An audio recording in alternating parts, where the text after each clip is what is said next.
오늘 오후 예배 설교 제목을 혹시 기억하시나요? 한번 따라해 볼까요? 시작. 생각의 변화에서 인생의 변화까지.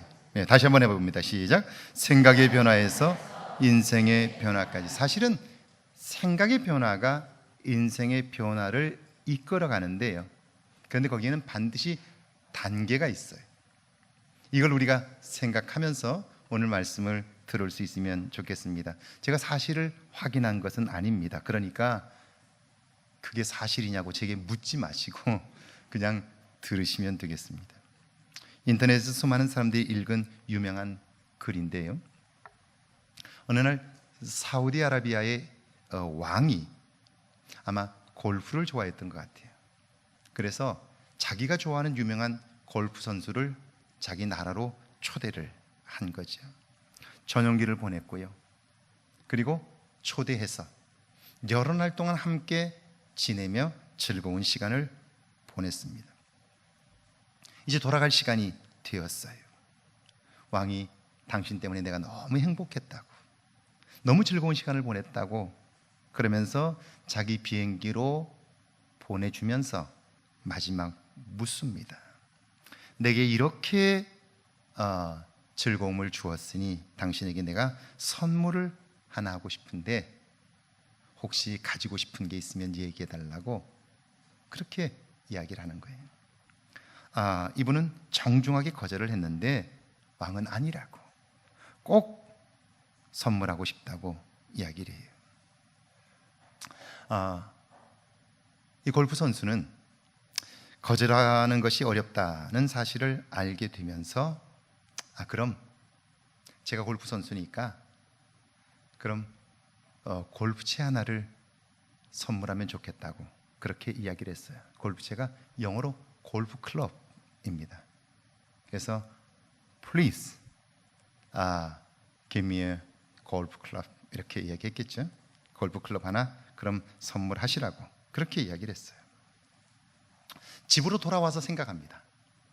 사우디아라비아의 왕이 나에게 어떤 클럽을 선물할까?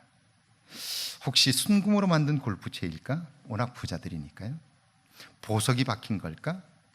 세계 최고 갑부인 왕이 보내는 선물이니까 얼마나 대단한 걸까? 그리고 그 선물을 기다려요. 그런데 기다려도 선물이 오질 않습니다. 아니, 잊어버렸나? 그럴 리는 없을 텐데. 근데 한 달이 지나도 선물이 안 오는 거예요. 분명히 선물 준다더니 선물을 잊어버렸나 보다. 잊어버리고 있는데 어느 날 편지 한 통이 온 거예요. 편지 한 통. 두툼한 편지인데 편지만 달랑 하나 온 거예요. 그래서 실망했어요. 그럼 그렇지. 뭐 대단한 거 아니고 뭘 고맙다는 것에 뭐 작은 걸 하나 해서 보냈나 보다. 그리고 기대하지 않고 편지를 뜯어봤어요. 그랬더니 그 편지 속에는요, 미국의 유명한 골프장을 선물로 준다는 기증서가 있는 거예요. 자기는 골프 클럽을 달라고 했는데 골프장을 영어로도 골프 클럽이라고 불러요. 이 사람은 골프 클럽이라는 말을 골프장으로 알아들은 거예요.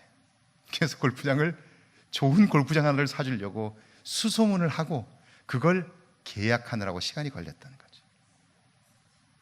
자, 골프 선수는 골프채를 생각하면서 골프 클럽이라고 말했는데 그런데 왕은 그것을 골프장으로 받아들인 것입니다.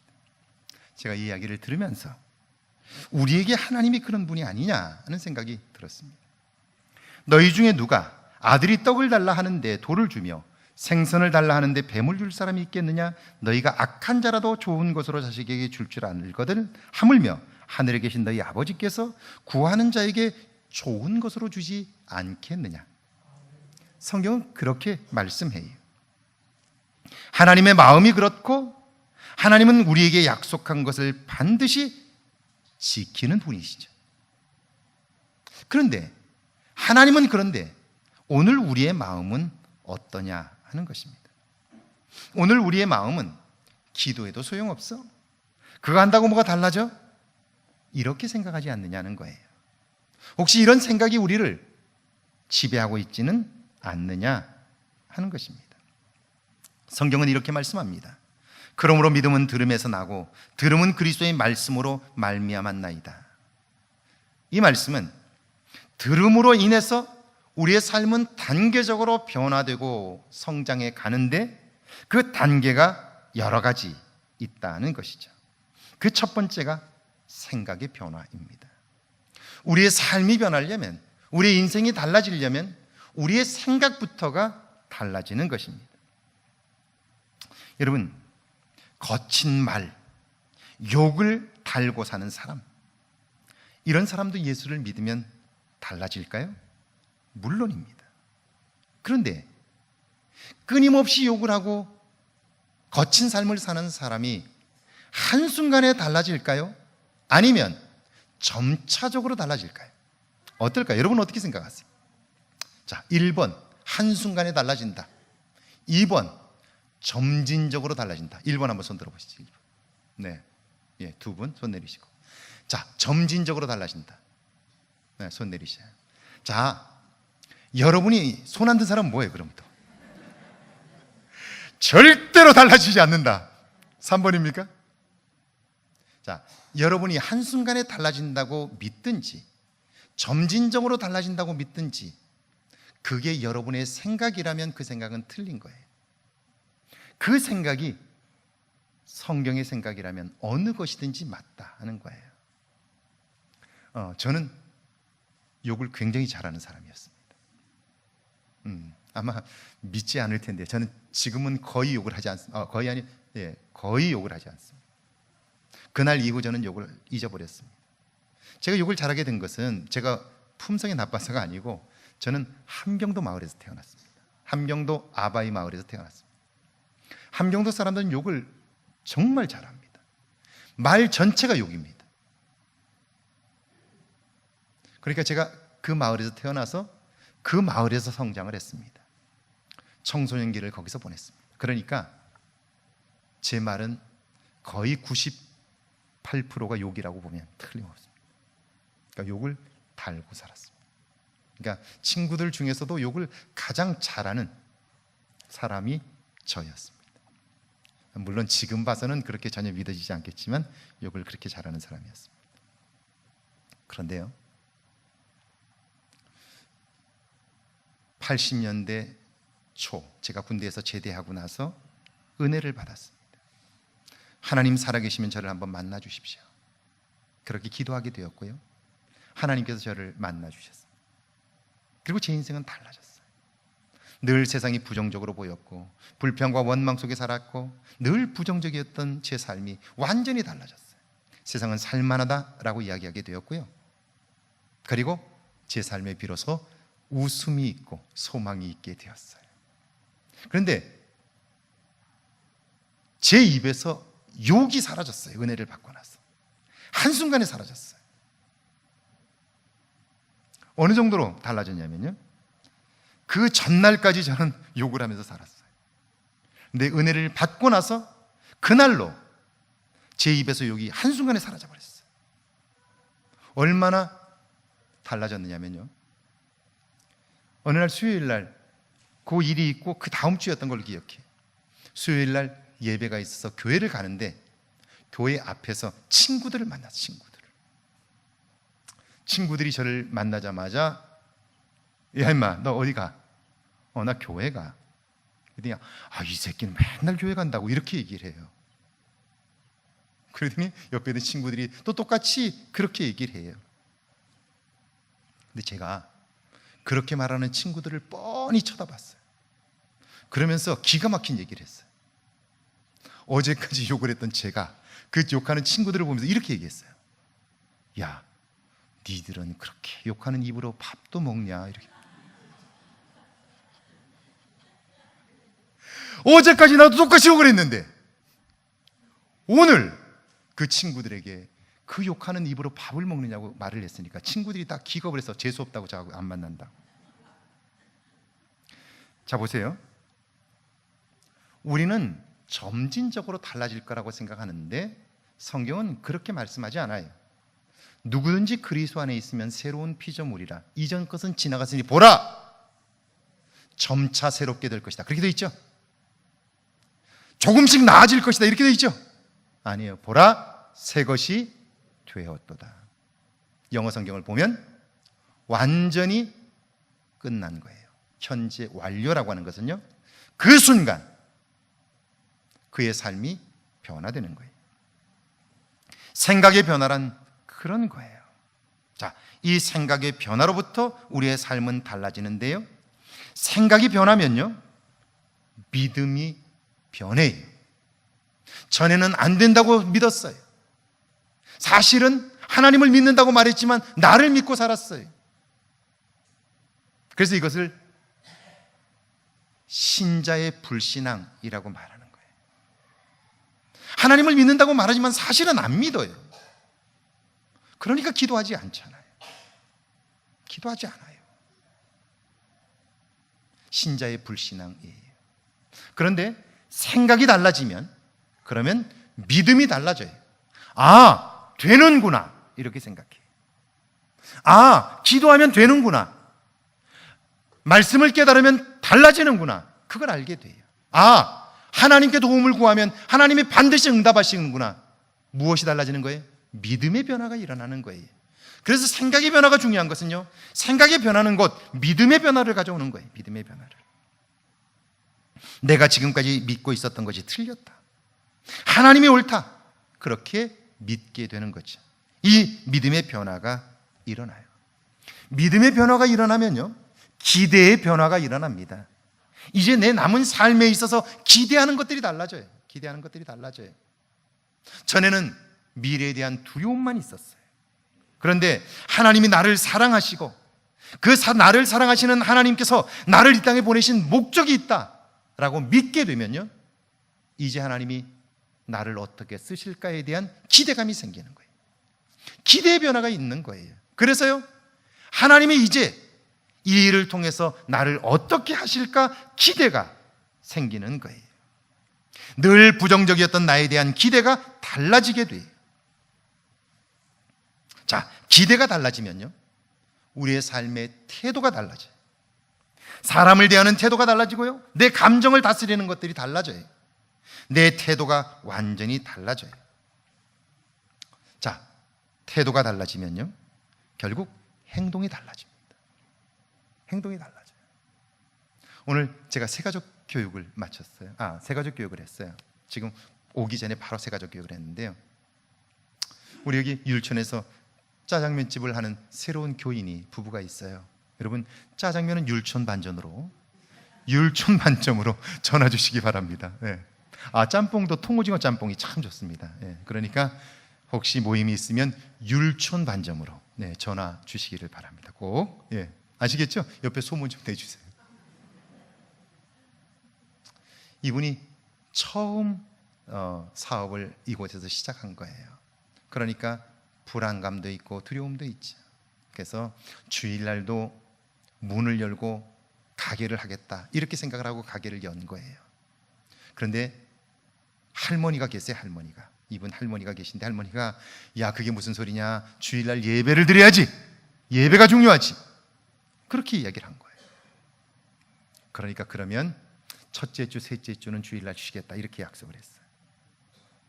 그런데 가게를 하면서 빨리 자리를 잡고 싶은 마음이 생기니까, 불안하니까 첫째 주, 셋째 주 쉬겠다고 하고, 그리고도 문을 열고 싶은 마음이 생긴 거예요. 이번 주가 첫째 주예요.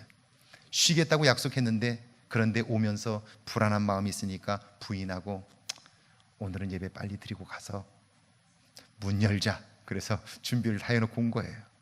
근데 오늘 설교를 듣고 나서 두 사람이 똑같이 마음을 바꾼 거예요.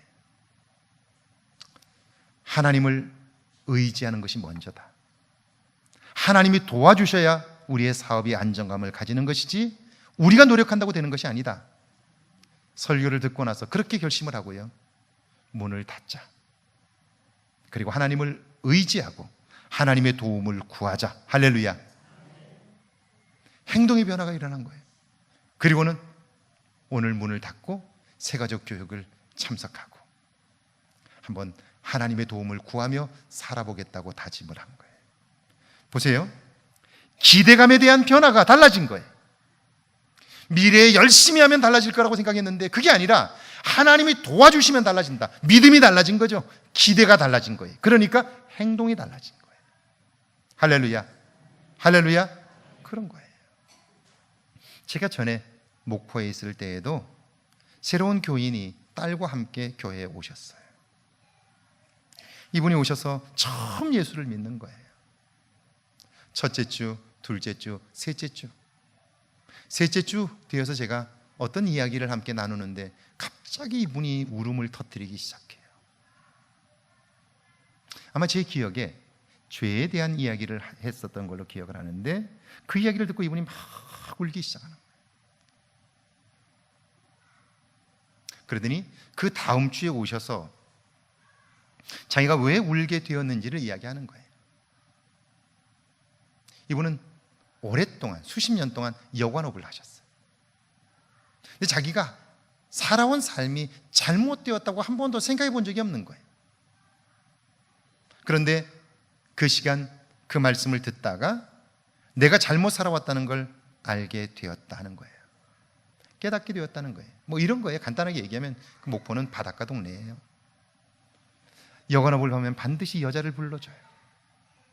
거기서 버는 돈이 많아요. 수입의 절반 가까이 돼요. 지금까지 그렇게 살았어요. 그런데 그날 그 얘기를 듣다가 그게 하나님 앞에 죄라는 사실을 깨닫게 되었고요. 그러면서 울기 시작한 거예요.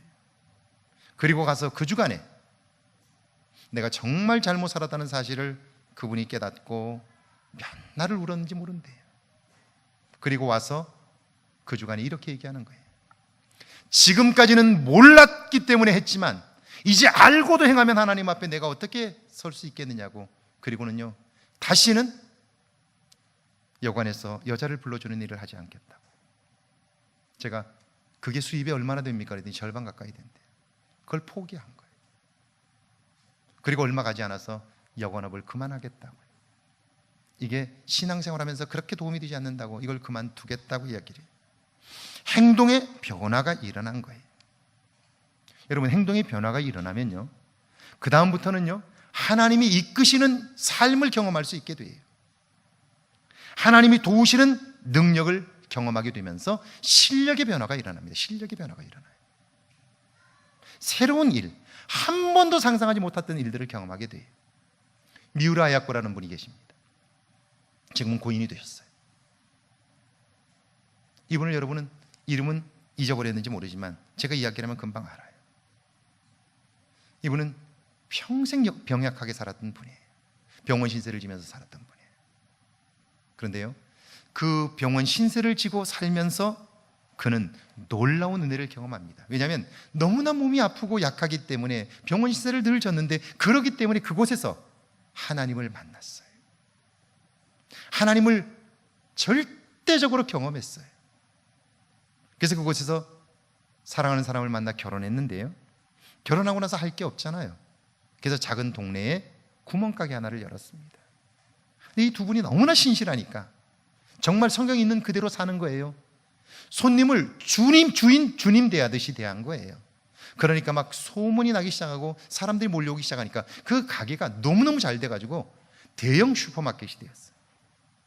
장사가 너무너무 잘 되니까 하루에도 트럭이 몇 대씩 들어올 정도로 사업이 번창을 해요. 근데 사업이 번창하니까요, 어느 순간 그가 깨닫게 된 게 하나 있어요. 그게 뭐냐면, 우리 사업이 잘 되는 건 좋은데 우리가 잘 되면서 주변의 가게들이 문을 닫는다는 걸 알게 된 거예요. 내 가게가 잘 되는 건 좋지만 남의 가게가 문 닫는 건 하나님이 기뻐하시는 일이 아니다라고 생각을 했고요. 그래서 그는요, 하나님을 위해서, 이웃을 위해서 가게를 줄이기로 결정을 합니다. 가장 잘 팔리는 물건들을 10가지, 20가지를 갖다 놓지 않아요. 그 손님들이 왔다가 물건이 없으니까 다시 돌아가게 되니까요, 가게가 점점 줄어들어요.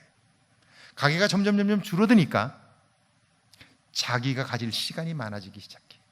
그때부터 미루아 아야코는요, 그 남은 시간을 성경을 보고 책을 읽기 시작합니다. 책을 읽기 시작해요. 손님이 많이 안 오니까 안 오는 그 시간마다 계속해서 책을 읽기 시작해. 그러다가 어느 날 라디오를 딱 틀었는데 아사히 방송이 100주년 기념으로, 창사 기념으로 소설을 공모한다는 걸 알게 돼요. 그래서 그가 시간이 있기 때문에 그가 가게에서 소설을 쓰기 시작해. 그리고 아사히 신문에 보냈는데 100주년 기념 아사히 신문에 소설이 당선이 됩니다. 그 소설의 이름이 빙점입니다. 빙점. 그리고 그는 미우라 하야코는요, 일본에서 작가로 활동하게 되고요, 그의 책은 전 세계 사람들을 울리는 정말 베스트셀러 작가가 됩니다. 그는 자기가 병원에서 경험했던 사건들을 하나씩 떠올리면서 신앙 에세이를 쓰기 시작하는데요, 그의 글들은 지금까지도 수많은 사람들에게 감동을 줍니다. 보세요. 생각의 변화가 믿음의 변화를 가져왔고, 믿음의 변화가 기대의 변화를 가져왔고, 기대의 변화가 태도의 변화를 가져왔고, 태도의 변화가 행동의 변화를 가져왔어요. 행동의 변화가 결국 실력의 변화를 가져온 거예요. 그리고 그의 인생은 달라졌어요. 한 번도 생각해 본 적이 없는 작가로서의 인생을 살게 돼요. 그는 그런 인생을 꿈꿔본 적도 없어요. 그런데 작가로서, 세계적인 유명한 작가로서 그가 살게 되었어요. 여러분, 여러분이 신앙생활을 하면서 나는 지금 어느 단계에 와 있는가? 이걸 점검해 봐야 할 거예요. 얼마나 오래 다녔느냐, 그건 중요하지 않아요. 내가 지금 어느 단계에 있는가? 이걸 점검해 볼 필요가 있어요. 여전히 생각의 변화의 단계에 머물러 있지는 않는가? 아니면 그 이전의 단계에 있지는 않는가? 생각조차 변하지 않고 여전히 사단이 주는 생각에 사로잡혀 있지는 않는가? 그래서 한 걸음도 나가지 못하는 것은 아닌가? 생각의 변화를 통해서 믿음이 변화를 받고 있는가? 내 미래에 대한 기대가 변화되고 있는가? 내 태도가 변화되고 있는가? 행동이 변화되고 있는가? 실력이 변화되고 있는가? 그래서 내 인생이 변화되고 있는가? 여러분은 어느 단계에 머물러 있습니까? 생각의 변화에도 미치지 못하고 있다면 결국 우리의 삶은 패배감에 사로잡혀 있게 될 거예요. 오늘 본문은요, 이 단계가 발전하기 위해서 우리가 관심해야 할 세 가지를 말씀해 주고 있는데 여러분이 다 알고 있는 거예요. 4절을 한번 같이 읽어볼게요. 4절 함께 읽습니다. 시작. 주 안에서 항상 기뻐하라. 내가 다시 말하노니 기뻐하라. 기뻐할 일이 있어야 기뻐하지, 그렇게 생각해요. 그러나 성경은요, 기뻐하면 기쁜 일이 생긴다는 거예요. 아멘이시죠? 기뻐하면 기쁜 일이 생기는 거예요. 사실 눈앞의 현실을 보면 기뻐할 일이 별로 없어요. 그러나 기뻐하면 여러분의 눈에 기뻐할 일들이 보이기 시작해. 지금은 사우스캐롤라이나라고 하는 곳에서 교회를 개척한 우리 김세준 목사님이 계세요. 이분이 거기 가시기 전에 발더스트라고 하는 플로리다와 조지아가 만나는 그 접경 지역에서 목회를 하셨어요. 굉장히 한인들이 많지 않고 작은 교회예요. 그래서 늘 경제적으로 어렵고 힘들었어요. 만나면 힘든 이야기들을 제가 들어드리고 같이 기도해주고 그랬던 분이시에요. 그런데요, 그 목사님이 항상 저를 만나면 하는 얘기가 있어요. 하나님은 한쪽 주머니가 비면 반드시 반대쪽 주머니를 채워주신다. 한번 따라해 보실래요? 하나님은 한쪽 주머니를 비우시면 반대쪽 주머니를 채우신다. 자, 그러면 양쪽 주머니에다 손을 넣으면 없는 주머니 때문에 실망하지 않고 있는 주머니 때문에 기뻐할 수 있어요. 그런데 우리는 하나님이 채워주신 주머니에다는 손을 넣지 않고 빈 주머니만 넣고 비었다고 말하는 거예요. 없다고 말하는 거예요. 하나님이 계시면 어떻게 이럴 수 있느냐고 말해요. 하나님은 뭐라고 말씀하세요? 빈 주머니만 열지 말고 채워진 주머니를 한번 손 넣어 보라는 거예요. 제가 그 말이 무슨 말이냐 그랬더니 그분이 이렇게 얘기를 해요. 나는 참 복이 많은 사람이라고. 그래서 제가 무슨 복이 많냐고. 사례비도 제대로 못 받고 사는 것도 어렵고 교인도 별로 없고 힘든데 뭐가 그렇게 고마우냐고. 그러자 그분이 이렇게 얘기를 해요. 내가 가난하기 때문에 하나님이 내게 주신 복이 너무 크다. 그러면서요, 내가 수입이 적기 때문에 그 집 아이들이 다섯입니다. 다섯인데 5 아이를 모두 다 무료로 조지아주는 피치케어라고 하는 게 있어요. 보험이 미국은 엄청 비쌉니다. 저희 아이들 포함해서 4식구가 한 달에 110만 원씩 냅니다. 의료보험료만. 전혀 놀라질 않는군요. 예. 한 달에 110만 원씩 의료보험료를 냅니다. 그런데도 불구하고 그 보험증을 가지고 가면 또 매번 갈 때마다 30불씩 3만 몇천 원씩을 매번 내야 되고요. 그것만 내는 게 아니에요. 만약에 피검사라면 피검사가 또 따로 내야 됩니다. 병원에 가면 또 돈을 내야 됩니다. 한 달에 110만 원씩을 내고도 그렇습니다. 근데 이 집은 가난해가지고 아이들 18살 이전까지는요, 입원을 하든지 뭐 하든지 돈을 한 푼도 안 냅니다. 뭐 때문에? 가난하기 때문에. 첫 번째, 의료보험을 절대 내지 않습니다. 그냥 다 공짜로 받는 거예요. 두 번째는요, 이 아이들이 집이 가난하고 아빠가 지금 돈을 못 번다는 걸 알고 있기 때문에 아이들이 각자 알아서 공부를 잘합니다. 다 각자 알아서 공부를 잘해요. 그리고 아이들은 벌써 이미 고등학교를 졸업하기 전에 이미 진로를 다 결정했어요. 아빠가 돈을 못 버니까 나는 약대를 갈 거야. 약대가 공부를 열심히 안 하면 학교를 못 간다는 걸 알기 때문에 공부를 열심히 해가지고 4년 장학생으로 큰아이가 약대를 갔어요. 둘째 아이가 아빠가 능력이 없기 때문에 내가 공부를 못하면 학교를 못 간다는 걸 알기 때문에 나는 취직을 걱정하지 않은 간호대학을 갈 거야. 그리고 간호대학을 갔어요. 장학금 받고. 5 아이가 다 각자 알아서 대학을 다 갔어요. 돈 한 푼도 주지 않고. 남의 일이라 배가 아프신가요? 자, 보세요. 자기들이 알아서 하는 거예요.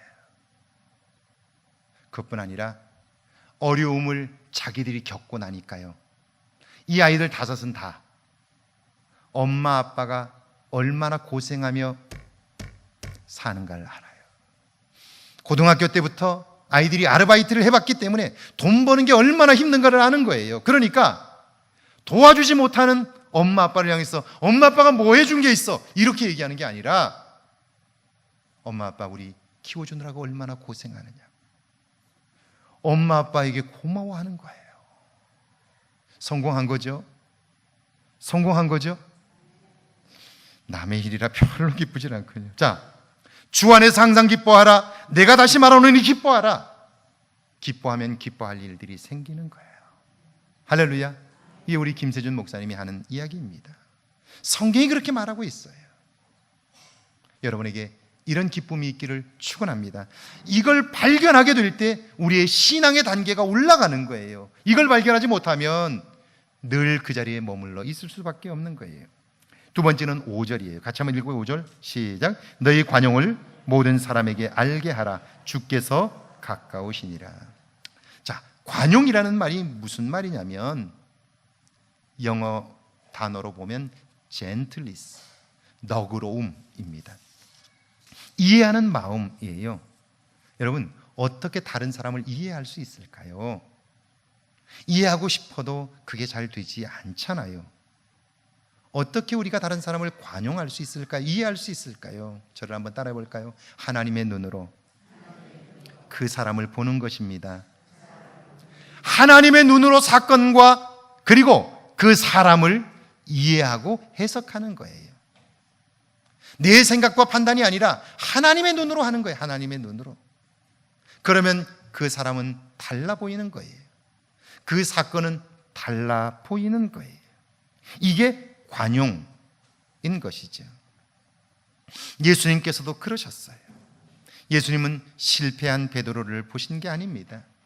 마지막 그에게 영광을 돌릴 모습을 보셨고요. 결국 그 관용의 크기만큼 우리의 변화의 크기는 비례하는 거예요. 그러니까 이 사람이 신앙이 좋은가 좋지 않은가는 신앙의 열심이 아니라 이 사람이 얼마나 다른 사람을 이해하는가, 하나님의 눈으로 사건을 보는가, 그걸 보면 아는 거예요. 어떤 작고 큰 문제가 있을 때 그 사건에 대해서 하나님의 눈으로 그 사건을 보는가, 아니면 자기 판단으로 그걸 보는가? 이게 그 사람의 신앙의 변화의 크기인 것이죠. 여러분에게 이런 은혜가 있기를 주의 이름으로 축원합니다. 6절이 세 번째입니다. 저 뒤로 가야 돼? 이게 뒤로 가야 돼? 6절입니다. 한번 같이 읽어볼까요? 6절입니다. 시작.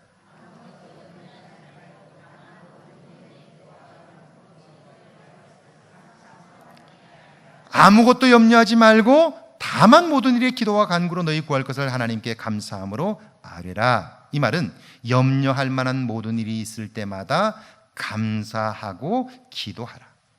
이건 훈련하지 않으면 안 돼요. 여러분, 내가 지금 힘들고 고통스러운 시간인데 어떻게 감사할 수 있어요? 이유는 훈련을 통해서 가능한 거예요. 그런데 정말 그래요. 여러분, 우리가 나쁘다, 실패했다, 끝났다라고 말하는 것이 과연 정말 그런가요? 그렇지 않은 경우들이 더 많아요. 그때 망했기 때문에, 그때 실패했기 때문에, 그때 안 됐기 때문에 우리의 인생이 달라진 경우들이 얼마나 많은지 몰라요. 스티브 잡스라고 하는, 지금은 고인이 되신 애플 컴퓨터의 창업자이자 회장이었던 분이 계세요. 그분이 2005년 스탠포드 대학에서 졸업 연설을 했어요.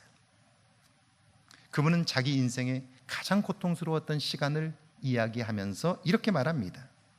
나는 회사를 창업한 지 10년 만에 세계적인 기업으로 발돋움했습니다.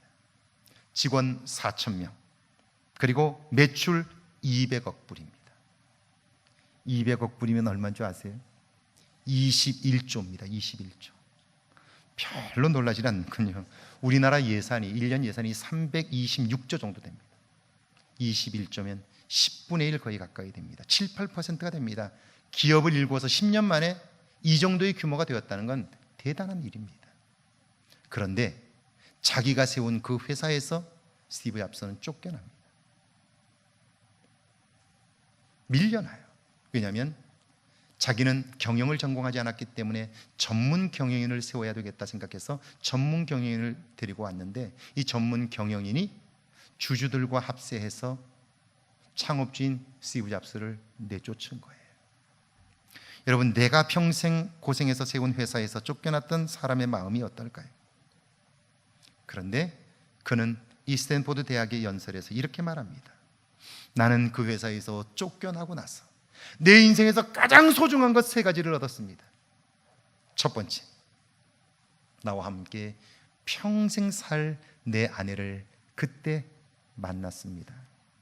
두 번째는 사실 회사를 경영하면서 내가 일을 좋아하고 새로운 걸 만드는 일을 관심했는데 경영을 하기 시작하면서 내가 하고 싶었던 일을 못했습니다. 그런데 쫓겨나고 나서 시간이 많아지니까 내가 하고 싶었던 일들을 할 수 있게 되었고, 그때 쫓겨나서 했던 그 일들이 지금까지도 애플 컴퓨터에 돈을 벌어주는 유명한 아이템이 된 거예요. 그때 쫓겨나지 않았더라면 과연 애플이 어떻게 되었을까? 생각만 해도 끔찍하다는 거예요. 그때 쫓겨났기 때문에 애플 컴퓨터가 지금도 세계적인 회사로 남아있을 수 있다. 너무 감사하다. 세 번째는 쫓겨나고 나서야 내 인생의 가장 소중한 것이 무엇인가를 알게 되었다는 거예요. 아무것도 염려하지 말고 다만 모든 일에 기도와 간구로 너희 구할 것을 하나님께 감사함으로 아뢰라. 이게 바로 그런 뜻이죠. 우리는 너무나 쉽게 내 뜻과 다르면 망했다고 생각해, 그리고 실패했다고 여기는 거예요. 그렇지 않습니다. 감사함으로 기도할 수 있는 여러분들이 되기를 바랍니다. 그러면 7절입니다. 같이 읽어볼게요. 7절 읽습니다. 시작. 그리하면 모든 지각에 뛰어난 하나님의 평강이 그리스도 예수 안에서 너희 마음과 생각이 지켜지면, 그래서 평강이 우리 안에 있으면, 그 평강은 하나님께로부터 얻은 것이기에 그의 삶은요, 생각의 변화에서 어디로? 생각의 변화에서 믿음의 변화로, 믿음의 변화에서 어디로? 기대의 변화로, 기대의 변화에서 어디로? 태도의 변화로, 태도의 변화에서 행동의 변화로, 행동의 변화에서 실력의 변화로, 실력의 변화에서 인생의 변화로 성장하게 되고요. 결국 성장한 우리의 삶을 통해서 우리는요, 하나님이 주시는 은혜를 마음껏 누릴 수 있게 되는 것이죠. 사랑하는 여러분, 생각의 변화에서 인생의 변화까지 여러분의 신앙의 목표가 정해지고 한 단계 한 단계 성장하는 여러분 모두 되시기를 주의 이름으로 축원합니다.